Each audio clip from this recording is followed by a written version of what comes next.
I'm Nancy French, and I am married to David French. I'm a best-selling author and an investigative journalist. Being married to David is sometimes difficult when I see the way that the public perceives him, especially in social media. I'm Kathy Kattenburg. I think I joined Twitter around 2007. I'm a political addict. I started reading National Review. David French was an editor and a writer on National Review at that time, had been for years, and I started reading David and disagreeing with him vehemently on everything. David and I disagree on abortion. That's one issue that David and I will never agree on. I'm sure of it. We will never agree on that. Well, being me, I start telling him exactly what I think. I would tweet it.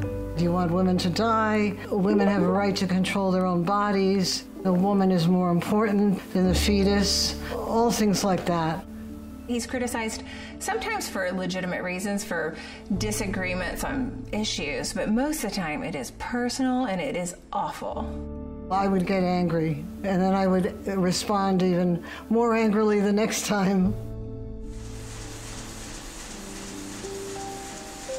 In 2016, I wrote an article in the Washington Post that detailed my story of sexual abuse.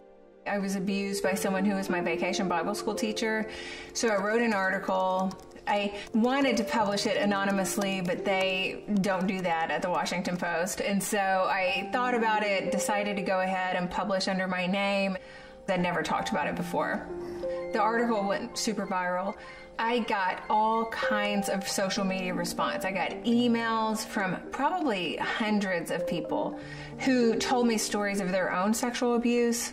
Additionally, a lot of people criticized me. They were terribly uncharitable, and it hurt my feelings a great deal because a lot of those people were from my quote-unquote tribe. And so I decided in that moment that if anyone showed me kindness on social media, I was just going to follow them. Previously, I only followed people that I sort of ideologically aligned with, but at this point, I was like, forget it, I'm going to go with kindness. And so I started following a bunch of people. One of the people that showed me kindness was named Kathy Kattenburg. I always knew there was a person named Nancy French, and she was married to David French. I had looked at her profile, but I didn't know anything about her. Nancy shared a very personal and very painful story of her own. She herself had had tragedy in her life, and I was just filled with compassion for her. So I wrote to her and I said something along the lines of, I don't agree with your husband on things, but I have so much respect for you and for your courage. I think it's enormously brave of you to have written an article for the Washington Post so everybody knows what happened to you. I clicked follow, and every time I logged into Twitter, I saw her post, and she was not a huge fan of David. I just sort of scrolled past it and scrolled past it and scrolled past it. For about 4 months, every time I checked Twitter, I would see Kathy insulting David.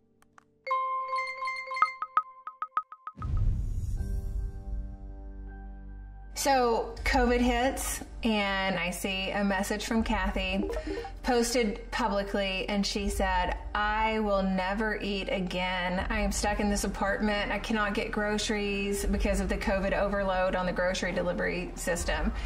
And she said, I just can't get any food. I don't think I'll ever get food. I didn't know it at the time, but Kathy was disabled and she couldn't leave her house. So Kathy posts that she's food insecure, and she was so against David. She disliked him so much. However, I sent her a direct message and I said, hi, I'm Nancy French. I'm David French's wife. I saw your post. What can I do to help? She contacted me on Twitter, on direct message, and she offered to help. My phone rings and it's Kathy, and she has this beautiful New York accent, and I sound like I fell off a turnip truck, and we laughed at that. And she was asking me, like, why did you reach out? And I said, this is a treacherous time. What can we do to help? It was just astonishing to hear her voice on the phone. And we worked on finding a grocery that would deliver the food.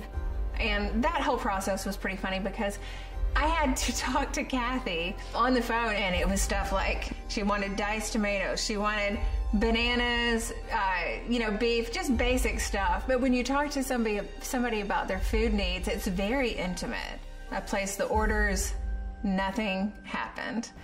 The next day I called her back. Hey, Kathy, I'm still working on it. We talked every day. At one point I was like, Kathy, I don't know what I'm going to do. I cannot get you food. And I said, the only thing I think we can do at this moment is to pray. And she said, okay, go ahead and pray. Well, I do not pray randomly with strangers over the phone, let alone praying with someone who I sort of considered hated us so much. So Kathy Kattenburg and I, together on the phone, prayed that God would send her food. And it was very awkward, and we laughed. I can't believe that any human being would do something like that, so personally kind as that. We talked about a lot of topics. The most hot button topic was abortion. We're very pro-life. She's had multiple abortions. And so she told me that story. And when we had that conversation, it was so moving to me because her story was devastating. And so instead of telling her that I disagreed with abortion, I just said, I'm very sorry for the circumstances that led up to that. And so I just showed her compassion. We worked and we worked. And finally, Kathy calls me and she's just crying. She was like, you're not going to believe it. I have, 2 pounds of meat and 4 bananas. 30 minutes later, the phone rings again. My other orders had also come through. So now she had 6 pounds of meat. She had like 25 bananas. We had probably 30 cans of diced tomato. I mean, she was just like drowning in food.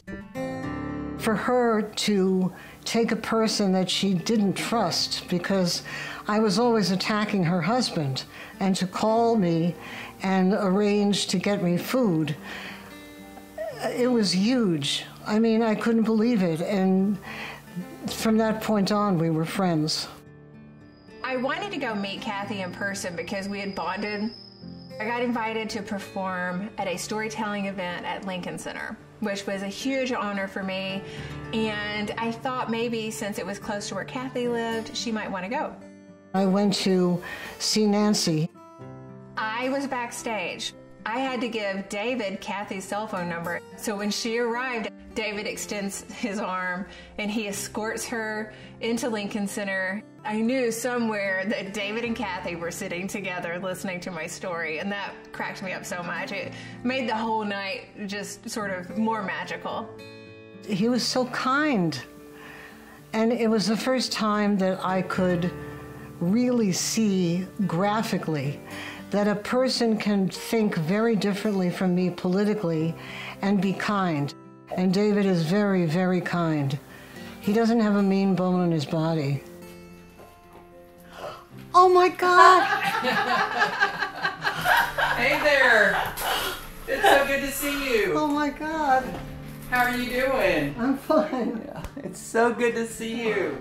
And so we've kept in touch for 2 years, and we've gotten closer and closer and closer. Nancy is the best friend that I have ever had in my life. She's not just my best friend now.